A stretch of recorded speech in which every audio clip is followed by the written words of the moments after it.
Hello friends, welcome to our YouTube channel. नमस्कार मित्रांनो, Sandeep sir academy या आपल्या यूट्यूब चॅनलमध्ये तुमच्या सर्वांचं स्वागत आहे.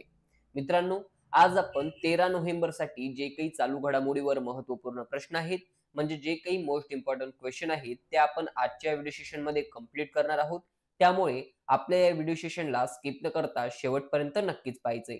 त्याचप्रकारे मित्रांनो, तुम्ही जर अजून देखील आपलं स्टडी विथ संदीप सर हे ॲप जर इन्स्टॉल केलं नसेल, तर हे ॲप देखील इन्स्टॉल करून घ्या. त्यावर तुम्हाला आपले जे काही पी-पी-टी नोट्स असतात ते त्या ठिकाणी तुम्हाला प्रोव्हाईड केले जातील. चला तर मग जास्त टाईमपास न करता आजच्या व्हिडिओ सेशनला सुरुवात करूया. पहा मित्रांनो, या ठिकाणी सर्वात पहिला प्रश्न दिलेला आहे. हुरून इंडिया परोपकार यादी 2025 मध्ये अव्वल स्थानी कोण आलेले आहेत?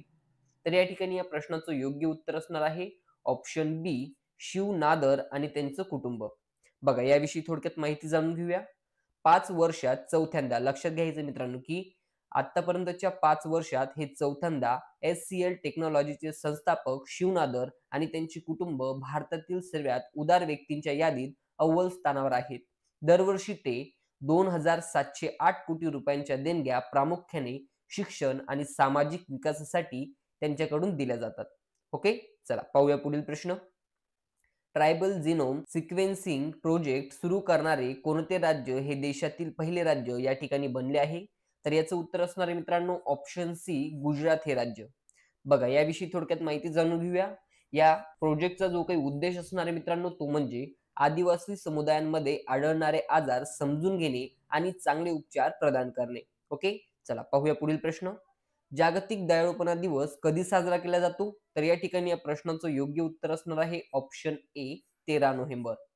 बघा, याविषयी थोडक्यात माहिती जाणून घेऊया, की जागतिक दयाळूपणा दिनाची सुरुवात ही जागतिक दयाळूपणा चळवळीने म्हणजे 1998च्या टोकियो परिषदेत केली होती आणि तेव्हापासून तो जगभरात साजरा केला जात आहे. सहभागींचा असा विश्वास आहे की दयाळूपणामध्ये जग बदलण्याची शक्ती आहे आणि जागतिक दयाळूपणा सप्ताह 13 नोव्हेंबर रोजी जागतिक दयाळूपणा दिवसापासून सुरू होतो, तर 18 नोव्हेंबर रोजी हा संपत असतो. चला पाहूया पुढील प्रश्न. कोणत्या देशात 300 वर्ष जुना कार्तिक नृत्य महोत्सव आयोजित करण्यात आला आहे? तर या ठिकाणी या प्रश्नाचं योग्य उत्तर असणार आहे ऑप्शन सी, नेपाळ या देशात.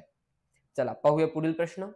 खालीलपैकी कोणत्या कंपनीने IND-QA नावाचा एक नवीन बहुभाषिक आणि संस्कृती संवेदनशील बेंचमार्क सुरू केला आहे?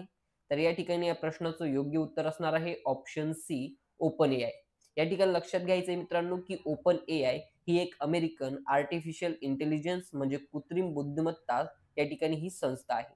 चला पाहूया पुढील प्रश्न. स्पेस किड्स इंडियाने विकसित केलेल्या भारतातील पहिल्या इलेक्ट्रिक रॉकेटचे नाव काय आहे, जे अलीकडेच प्रक्षेपित करण्यात आले?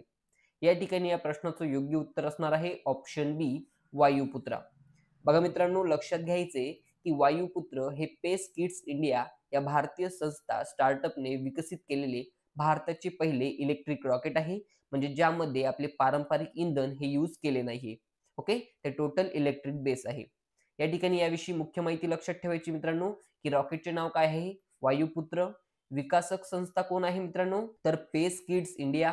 प्रक्षेपण दिनांक काय होती? तर नोव्हेंबर 2025. प्रक्षेपण स्थान होतं मित्रांनो भारतातील चेन्नई या राज्यामध्ये. त्यानंतर रॉकेटचा प्रकार आहे इलेक्ट्रिक रॉकेट आणि महत्व काय आहे मित्रांनो? तर भारताचे आणि जगातील पहिल्यांदाच शुद्ध विद्युत ऊर्जेवर चालणारे रॉकेट आहे. ओके, चला पाहूया पुढील प्रश्न. 2026 ची जागतिक आर्म रेसलिंग अजिंक्यपद स्पर्धा कोणत्या देशामध्ये आयोजित होणार आहे? तर या ठिकाणी या प्रश्नाचं योग्य उत्तर असणार आहे मित्रांनो ऑप्शन ए, भारत या देशामध्ये. चला पाहूया पुढील प्रश्न. कोणत्या राज्यातील बालोद हा पहिला बालविवाहमुक्त जिल्हा बनला आहे? तर या ठिकाणी या प्रश्नाचं योग्य उत्तर असणार आहे ऑप्शन डी, छत्तीसगड. लक्षात घ्यायचंय मित्रांनो, की छत्तीसगड सरकारने बालविवाह रोखण्यासाठी विशेष मोहीम सुरू केली होती. या मोहिमेअंतर्गत प्रशासन, महिला व बाल विकास विभाग, स्वयंसेवी संस्था आणि स्थानिक समाजाने एकत्र येऊन या ठिकाणी जनजागृती केली. याचा उद्देश काय आहे मित्रांनो? तर अल्पवयीन मुलींच्या आरोग्य, शिक्षण आणि सुरक्षेचे संरक्षण करणे आणि समाजात बालविवाह विरोधी जागृती वाढवणे. तर याचा परिणाम काय झाला मित्रांनो? तर बालोदमध्ये गेल्या काही वर्षात बालविवाहांच्या घटनांमध्ये लक्षणीय घट झाली आणि त्यामुळे 2025 मध्ये जिल्ह्याला छत्तीसगडमधील पहिला बालविवाहमुक्त जिल्हा म्हणून या ठिकाणी मान्यता देण्यात आली. चला पाहूया पुढील प्रश्न. ग्रीन हायड्रोजनवरील आंतरराष्ट्रीय परिषद 2025 कोणत्या शहरात आयोजित केली जाईल? तर या ठिकाणी या प्रश्नाचं योग्य उत्तर असणार आहे ऑप्शन बी, नवी दिल्ली येथे. बघा मित्रांनो, लक्षात घ्यायचे सर्वात आधी की ICGH म्हणजे काय, तर international conference of green hydrogen आयोजित कोणी केलेली आहे मित्रांनो, तर नवीन आणि अक्षय ऊर्जा मंत्रालय.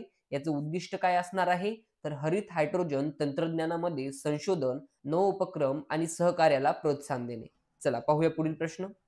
राष्ट्रीय जैवविविधता प्राधिकरणाने आंध्र प्रदेशातील रेड सँडर्स शेतकऱ्यांना किती पैसे दिले? तर या ठिकाणी या प्रश्नाचं योग्य उत्तर असणार आहे ऑप्शन ए, 3 कोटी. लक्षात घ्यायचंय मित्रांनो, या ठिकाणी लाभार्थी किती शेतकरी आहेत, तर 198 शेतकरी. आणि त्यामध्ये एक संस्था आहे मित्रांनो, ती आहे आंध्र विद्यापीठ. त्याच प्रकारे याचा उद्देश काय असणार आहे, तर मौल्यवान आणि संरक्षित प्रजाती असलेल्या रेड सँडर्सची लागवड आणि संवर्धन करणाऱ्या शेतकऱ्यांना या ठिकाणी बक्षीस दिले. चला पाहूया पुढील प्रश्न. T20 पुरुष वर्ल्ड कप 2026 मध्ये कोणत्या देशामध्ये आयोजित केला जाणार आहे? तर या ठिकाणी या प्रश्नाचं योग्य उत्तर आहे ऑप्शन सी, वरील दोन्ही, म्हणजे भारत आणि श्रीलंका. बघा लक्षात घ्यायचे की 2026 ICC पुरुष T20 विश्वचषक ही ICC पुरुष T20 विश्वचषक स्पर्धेची या ठिकाणी 10वी आवृत्ती असेल आणि ती 7 फेब्रुवारी ते 8 मार्च 2026 या कालावधीत भारतीय क्रिकेट नियामक मंडळ आणि श्रीलंका क्रिकेट यांच्यातर्फे याचे आयोजन केले जाणार आहे. चला पाहूया पुढील प्रश्न. स्वच्छ औद्योगिक प्रकल्पांच्या पाईपलाईनच्या बाबतीत कोणता देश अलीकडे जगातील तिसरा सर्वात मोठा देश बनला आहे? तर या ठिकाणी या प्रश्नाचं योग्य उत्तर असणार आहे मित्रांनो ऑप्शन ए, भारत. ओके. या ठिकाणी 1 नंबरला आहे मित्रांनो अमेरिका आणि 2 नंबरला आहे चीन. ही देखील माहिती लक्षात ठेवायची. पहा मित्रांनो, या ठिकाणी 13 नोव्हेंबरसाठी जे काही चालू घडामोडीवर महत्वपूर्ण प्रश्न होती, म्हणजे जी काही मोस्ट इम्पॉर्टंट क्वेश्चन होती, ते आपण या ठिकाणी कंप्लीट केलेली आहेत. तुम्हाला आपला हा आजचा व्हिडिओ कसा वाटला कमेंट्स करून नक्कीच सांगा आणि व्हिडिओ आवडल्यास लाईक, शेअर, सबस्क्राईब करायला विसरू नका. त्याचप्रकारे मित्रांनो, तुम्ही जर अजून देखील आपलं संदीप सर अकॅडमी या यूट्यूब चॅनलला सबस्क्राईब केलं नसेल तर सबस्क्राईब देखील करून घ्या आणि स्टडी विथ संदीप सर हे ॲप इन्स्टॉल करायला विसरू नका. Thanks for watching this video friends.